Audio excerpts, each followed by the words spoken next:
ബുധൻ എന്ന് പറഞ്ഞു കഴിഞ്ഞാൽ ബോധത്തിൻ്റെ ആളാണ്, ബുധനാഴ്ച വിദ്യയുടെ ആളാണ്, മണ്ണിൻ്റെ ആളാണ്. ഹോട്ടല് അങ്ങനെയുള്ള കാര്യങ്ങളൊക്കെ നടക്കുന്നവർക്ക് ബുധൻ അനുകൂലിയാണ്. അതേപോലെ തന്നെ പല കാര്യങ്ങൾക്കും നമുക്ക് ബുധൻ അനുകൂലമാണ്. ബുധൻ ജ്യോതിശാസ്ത്രത്തിൽ ആകെയുള്ള 2 ഷണ്ഡഗ്രഹങ്ങളിൽ പ്രധാനിയാണ് ബുധൻ. ബുധനാഴ്ച ദിവസം ശ്രീകൃഷ്ണസ്വാമിയെ അല്ലെങ്കിൽ അവതാര വിഷ്ണുവായ രാമനെ ഒക്കെ അനുസ്മരിക്കേണ്ട ദിവസമാണ്. എല്ലാ തരത്തിലുള്ള നല്ല കാര്യങ്ങൾക്കും ബുധൻ കൊള്ളാമെങ്കിലും രോഗചികിത്സയ്ക്ക് ഇന്നത്തെ ദിവസം തിരഞ്ഞെടുക്കുന്നത് കൊള്ളില്ല. എല്ലാ ബുധനാഴ്ചയും അങ്ങനെ തന്നെയാണ്. ബുധനാഴ്ച ആരംഭിക്കുന്ന ചികിത്സ വളരെ ദുഷ്കരമായിരിക്കുമെന്നാണ് അനുഭവങ്ങളിൽ കാണുന്നത്. അതേപോലെ തന്നെ ബുധനാഴ്ച ദിവസം വീട് മാറുന്നത് ഒട്ടും തന്നെ അഭികാമ്യമല്ല. പൂച്ച പോലും വീട് മാറാത്ത ഒരു ദിവസമെന്നാണ് ബുധനെ വിളിക്കുന്നത്. മറ്റെല്ലാ കാര്യങ്ങൾക്കും ബുധൻ അനുകൂലിയാണ്. ബുദ്ധിപരമായ കാര്യങ്ങൾക്ക് മുമ്പോട്ട് പോകാനായിട്ട് ഏറ്റവും നല്ല ഒരു ദിവസമാണ്. എഴുത്തുകാർക്ക് ബുധനാഴ്ച ഏറ്റവും അനുകൂലമായ ദിവസമാണ്. അതേപോലെ വിദ്യ തുടങ്ങുന്നതിന് ബുധനാണ് ഏറ്റവും നല്ല ദിവസം. ബുധൻ്റെ നിറം പച്ചയാണ്.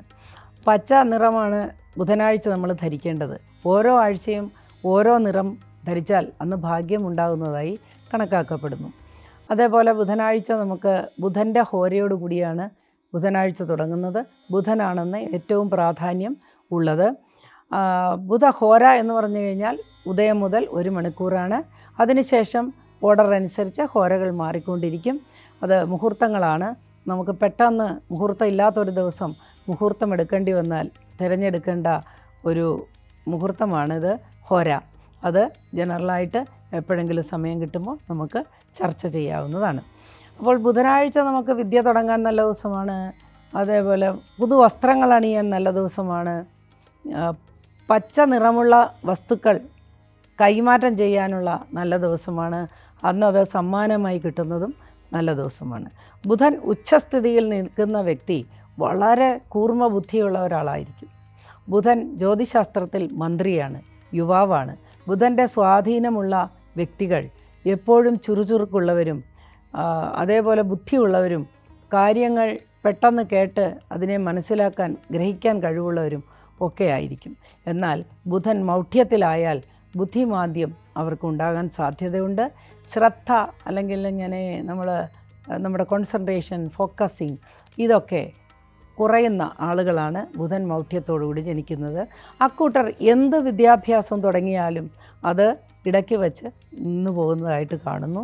ആരംഭശൂരത്വം ബുധമൗഢ്യമുള്ളവർക്കുണ്ട്. ആദ്യം ഉത്സാഹത്തോടുകൂടി ചേരുകയും ഒരാഴ്ച കഴിയുമ്പോൾ അതിൽ നിന്ന് പതുക്കെ അങ്ങ് മാറിപ്പോവുകയും പിന്നെ ഒരിക്കലും അത് തുടരാൻ ആഗ്രഹിക്കുകയും ചെയ്യാത്ത ആൾക്കാർ ഉണ്ട്. ഇനി ബുധനെ സംബന്ധിച്ച് ഉള്ള വിശേഷങ്ങളാണ് നമ്മളിപ്പോൾ ഈ കേട്ടത്.